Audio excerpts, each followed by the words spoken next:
Assalamualaikum warahmatullahi wabarakatuh. Perkenalkan, nama saya Nila Vela Sofia Salsabila. Saya merupakan salah satu mahasiswa Prodi Pendidikan Dasar di Pascasarjana Universitas Negeri Semarang. Nah, di sini saya akan menjelaskan mengenai salah satu anak berkebutuhan khusus, yaitu jenis disleksia. Nah, sebelum kita pelajari lebih lanjut, kita perlu mengenal dulu nih apa yang disebut dengan ABK jenis disleksia. Nah, disleksia ini merupakan sebuah kondisi ketidakmampuan belajar pada seseorang yang disebabkan oleh kesulitan dalam melakukan aktivitas seperti membaca dan menulis. Jadi, disleksia ini bukan merupakan contoh gangguan pada anak yang menyerang pada fisik, seperti masalah penglihatan, tetapi mengarah pada otak yang mengolah serta memproses informasi yang sedang dibaca.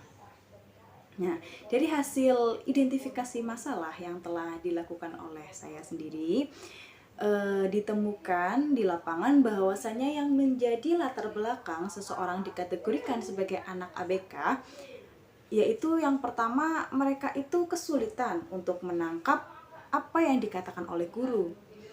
Lalu setelah itu, ketika anak ABK disleksia ini ditanya, mereka hanya mampu menjawab satu atau paling banyak 2 kata saja. Jadi iya, tidak, dan lain sebagainya.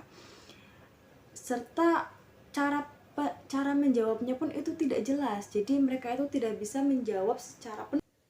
Kemudian untuk faktor lain yang menjadi latar belakang seseorang anak dikategorikan sebagai anak ABK disleksia, yaitu dari aspek motorik halusnya, di mana anak itu masih mengalami kesulitan dalam hal menulis. Jangankan untuk menulis, anak untuk menebalkan warna saja mereka itu masih belum bisa, kayak gitu. Membuat garis lurus, mereka itu masih membutuhkan banyak sekali bimbingan dari guru. Menurut Firth, yang menjadi sebab seseorang mengalami disleksia yaitu bisa disebabkan dari 3 hal. Yang pertama dari faktor biologis, yang kedua dari faktor kognitif, dan yang ketiga dari faktor perilaku. Nah, dari faktor biologis itu seperti apa? Misalnya saja seorang anak itu memiliki riwayat keluarga yang pernah mengalami disleksia. Jadi disleksia ini sifatnya bisa keturunan. Nah, setelah itu karena kehamilan yang bermasalah, juga beberapa masalah kesehatan yang cukup relevan. Lalu yang kedua adalah faktor kognitif. Nah, faktor kognitif itu menjadi salah satu penyebab disleksia, diantaranya yaitu pola artikulasi bahasa serta kurangnya kesadaran fonologis pada individu yang bersangkutan. Lalu yang ketiga ada faktor perilaku, di mana faktor perilaku yang menjadi penyebab salah seseorang dikatakan disleksia yaitu masalah dalam hubungan sosial, stres yang merupakan implikasi dari kesulitan belajar serta gangguan motorik pada anak. Nah, setelah kita mengetahui apa yang dimaksud disleksia, identifikasi masalah disleksia, lalu apa yang menjadi penyebab dari disleksia tersebut, lalu bagaimana sih treatment atau pendekatan yang dapat diberikan kepada anak yang mengalami disleksia? Ada beberapa treatment yang bisa kita berikan kepada anak yang mengalami gangguan disleksia, yaitu yang pertama ada educational approach dan phonic listen, lalu yang kedua metode multisensori, yang ketiga ada pengajaran langsung dengan memasukkan pendekatan multisensori, dan yang keempat ada pembelajaran tidak langsung. Untuk yang pertama yaitu educational approach dan phonic listen.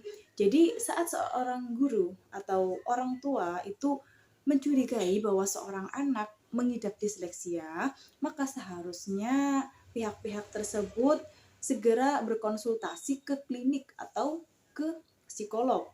Nah, untuk mengetahui bagaimana cara penanganan terbaik untuk anak dan untuk membantu anak dalam meningkatkan perkembangan membacanya. Lalu yang kedua yaitu ada metode multisensori.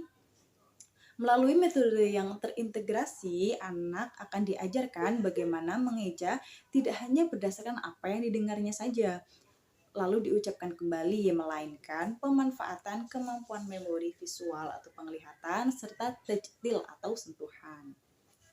Lalu untuk cara yang ketiga ada pengajaran langsung dengan memasukkan pendekatan multisensori. Untuk pengobatan jenis ini yaitu terdiri dari mengajarkan anak dengan bunyian-bunyian dengan isyarat yang bervariasi. Biasanya dilaksanakan secara terpisah dan bila memungkinkan sebagai bagian dari program membaca. Nah, selain pengajaran langsung ini, pengajaran tidak langsung juga dapat membantu treatment kepada anak disleksia. Pengajaran ini biasanya terdiri dari latihan untuk meningkatkan pelafalan kata atau pengertian membaca.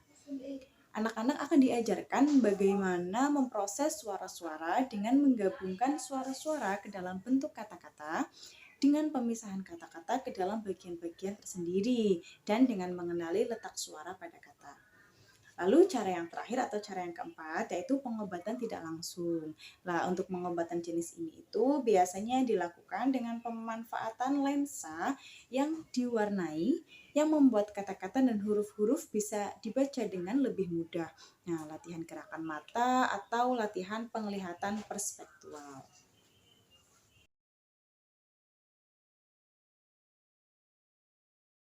Globalisasi. Sekali lagi. Globalisasi. Sekali lagi. Globalisasi. Berapa kali Ibu bilang, Dek? Globalisasi. Globalisasi. Ini globalisasi, Dek. Sebenarnya kamu fokus enggak sih, Dek?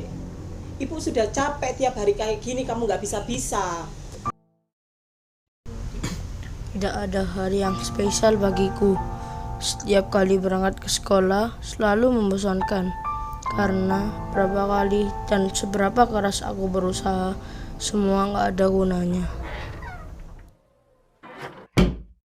Para bandit bersepeda motor menabrak seorang laki-laki tua yang sedang menyusuri jalan, lalu kabur. Laki-laki tua itu jatuh, namun tak bisa bangkit lagi. Tahu-tahu, super kentut muncul entah dari mana. Di ruang kelas, aku tidak pernah menghiraukan guruku. Aku kesulitan membaca, tidak bisa menghitung karena aku berbeda dengan kawan-kawanku.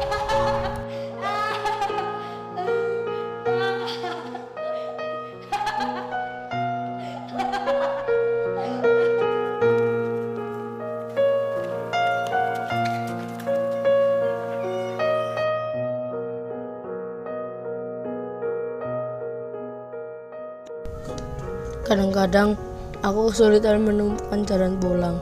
Aku sendirian, tersesat di kerumunan.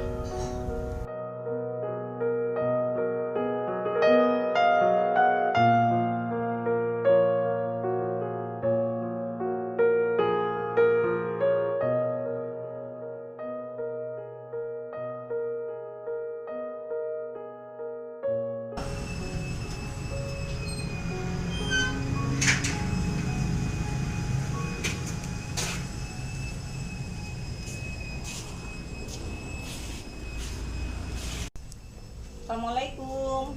Kok pulangnya telat, Dek? Loh, kenapa? Halo?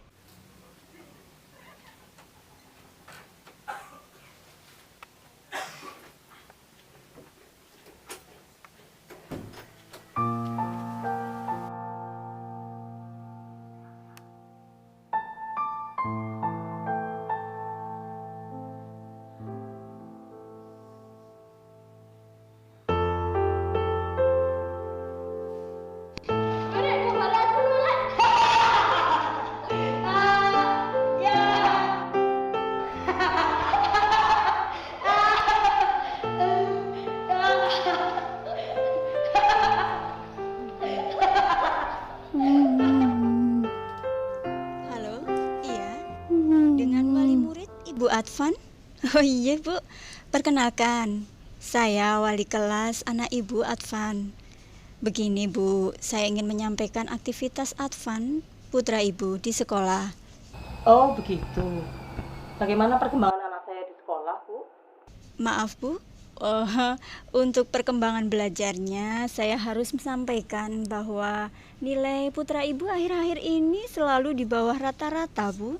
Inje, Bahkan nilai tugasnya juga selalu di bawah teman-temannya. Loh, kok bisa, Bu? Nah, maka dari itu Bu, saya juga bertanya-tanya, apakah kondisi Advan memang sedang sakit atau bagaimana? Karena setiap hari Advan murung, Bu.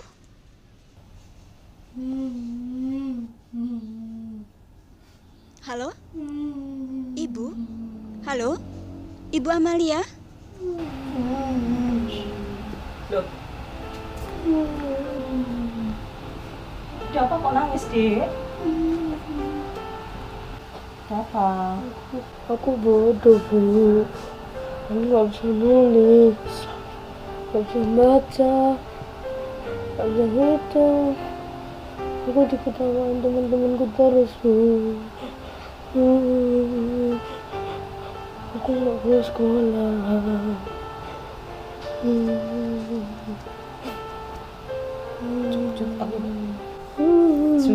Sudah, Cuk, jangan nangis. Adik nggak bisa nulis, bukan berarti adik bodoh. Ya, tapi adik kan punya bakat menggambar. Nah, tunjukin bakat adik. Nanti lama-lama adik akan pinter nulis, pinter menghitung. Sama seperti teman-temannya yang lain. Setiap manusia diciptakan Tuhan dengan segala kelebihan dan kekurangannya, Dek. Kalau adik ada kesulitan, ibu siap membantu ya. Ya, Dek, sudah, jangan nangis. Sudah, jangan sedih lagi ya, Dek ya.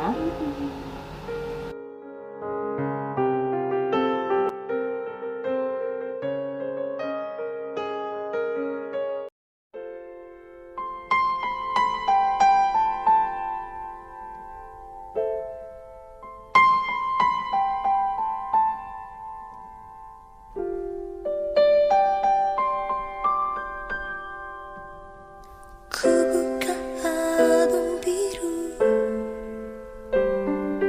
penuh debu dan usang. Ku pandangi semua gambar diri kecil bersih belum ternoda. Pikirku pun melayang dahulu penuh kasih.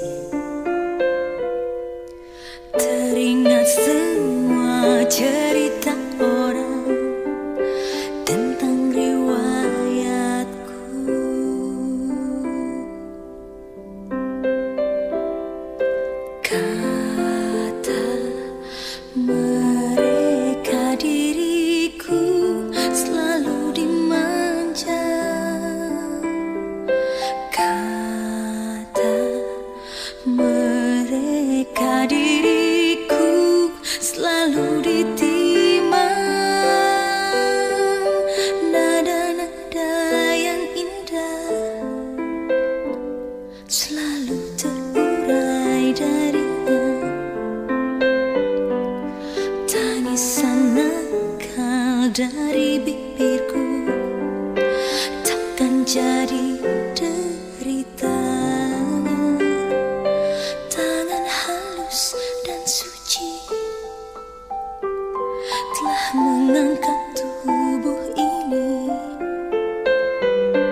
Jika diri